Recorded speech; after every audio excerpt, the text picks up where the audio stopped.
lahat. Welcome to our 365 daily devotion. Ako po si Alexander Gomez from Batch 3.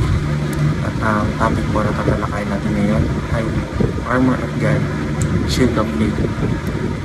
Ngayon po ang ating pag-aaralan ay tungkol sa Ephesians chapter 6 verse 16. At buksan po natin ang ating puso at isip sumunod ng salita ng Diyos.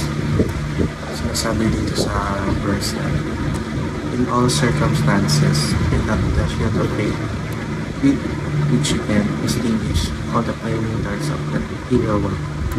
Or sa Tagalog, at inyong gawing palangga ang pananampalataya na siyang pumapatay sa lahat na nagdiliyak na palaso ng diablo. Ang verse na ito ay tungkol sa sinasabi natin shield of faith. Parte pa rin po ito ng ating series na pulang armor.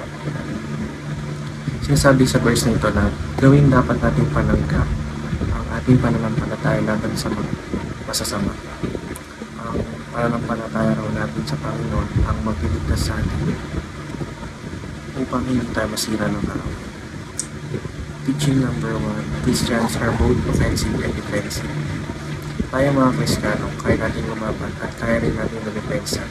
Sa case like ito, sinasabi na ang pang-depensa natin ay ang matinding paniniwala sa Diyos. Teaching number 2, Satan's flaming arrows include deception. Minsan yung trick ni Satanas is deception or parang nagsisinungaling siya sa atin upang mapaniwala sa mga bagay-bagay. Minsan tinitest niya yung pananampalataya natin lalo na sa times na problemado tayo na parang kinukonvince tayo na akala ko ba makapangyarihan ng Diyos, bakit kanya hinahayaan na hirapan. And kung may pananampalataya, hindi tayo magiging lang ni Satanas mouth dito. Teaching number 3, the shield of faith is complete trust in God.